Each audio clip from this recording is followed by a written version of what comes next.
Today we're going to talk about how F1 teams can win, and there are multiple ways, what teams are comprised of, and the current landscape of the sport. But in order to do so, we're going to have to take a little trip down memory lane, all the way back to the 1870s. Welcome to the Griddle. I'm Mr. DLE. Let's get into it.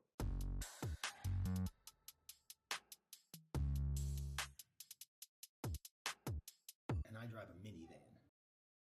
In America, the oldest race that is thought of is the Kentucky Derby, a pastime that just celebrated its 150th anniversary. It is the longest running sporting event in America.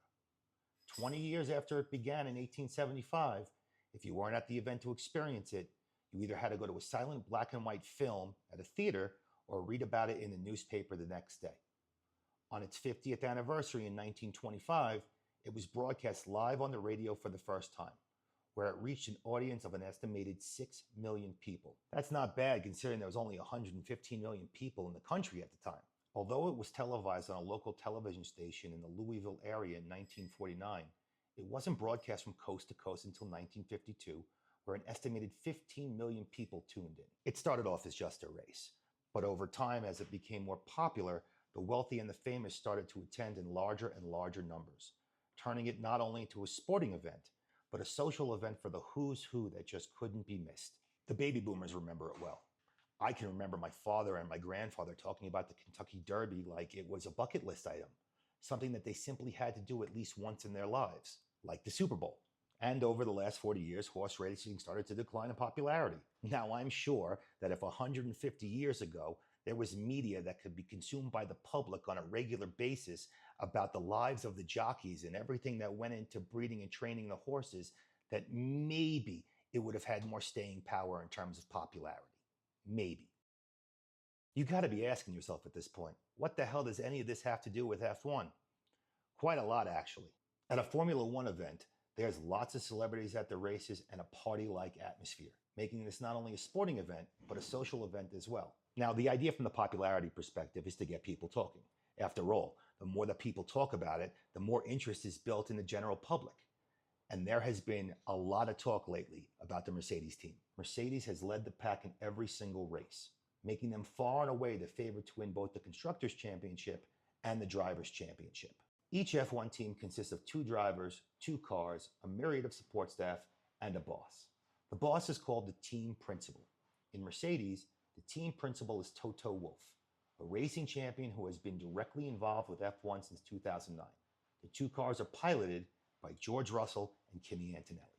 Each driver, depending upon his finishing position in a race, is awarded a certain amount of points. For the top 10 positions in the Grand Prix, first place gets 25, second gets 18, and the amount of points awarded decline all the way to 1 point for 10th place. There are 2 championships, the Constructors' Championship and the Drivers' Championship.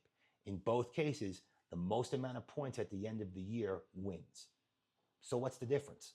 The team with the most points wins the Constructors' Championship, and the driver with the most points wins the Drivers' Championship. Toto Wolff and the Mercedes Corporation care far more about the Constructors' Championship than the Drivers' Championship. The Constructors' Championship is really the team championship, and that is their priority. But what about the drivers? George Russell is 28 years old, been in F1 since 2019, has 6 Grand Prix victories, 2 sprint wins, and finished in the top 3 another 18 times. He's raced in F1 over 150 times. That's pretty extensive for a 28-year-old. Now, Kimi Antonelli is the other side of that coin. Kimi Antonelli is 19 years old, has been in F1 for 2 years, and has won 4 of the last 5 Grand Prix. That's not nothing. He also got to skip Formula 2 and head straight to Formula 1. I'm not going to take a deep dive in this video about Kimi Antonelli, but to be in Formula 1 for 2 years and at 19 years old to already be a consistent winner, that's no small feat. Any driver that tells you they care more about the Constructors' Championship than the Drivers' Championship is clearly lying. Drivers have to have a particular mindset. They're here to win, and they're the one driving the car. This can cause a conflict of interest amongst the team. And believe it or not, this is something that team principals are actively trying to cultivate. It pushes each one to need to be number 1, not just in the sport, but on the team. No one wants to be number 2. Right before the start of the formation lap, George Russell from P1 laid down tire marks at a 45-degree angle as a reference on how to cut off Kimi Antonelli, who was starting in P2 at the beginning of the race. It seemed that George Russell had grown tired of hearing about his rising star teammate and was out to show he was the best driver on the Mercedes team. What took place on the racetrack over the next hour was really something to behold. The Mercedes team was locked in an extraordinary battle for P1. It was aggressive, it was daring, it was bold. But even though it made for great TV, all wasn't well behind the scenes. Lately, George Russell has not been happy with not winning, and his end to the Canadian GP certainly didn't help things. It seems that Kimi Antonelli is also not happy with George not winning. It got so bad during the race that Toto Wolff himself had to step in. That was very naughty. Let's just get this back under control, Kimi. Focus on Norris. Focus on the driving. Kimi, concentrate on the driving, please, and not on the radio moaning. Animosity and conflict. Two things that make for great TV and get people talking. Since the Canadian GP, there has been a lot of discourse surrounding George Russell. It seems that he's kind of hated. But why?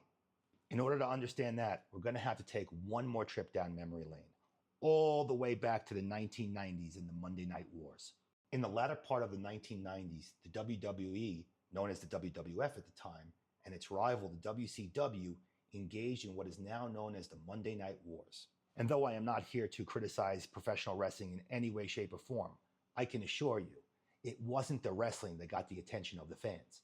The Rock was initially portrayed as a babyface, professional wrestling's term for a good guy, and he was hated by fans. I should know, I was one of them. It wasn't until he turned heel, a bad guy with an attitude to match, that he won over the crowd. And won over the crowd he did. He's now one of the most recognizable names in Hollywood. Now let's be honest. George Russell is a good-looking boy with a clean complexion and an excellent head of hair.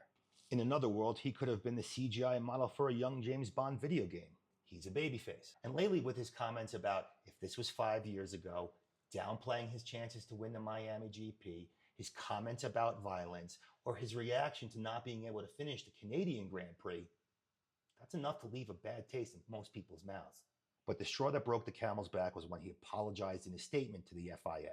I'm not judging George Russell. He's an established winner with one hell of a racing pedigree at this point. But from a TV perspective, he has all the qualities that would make him a great villain, a great heel.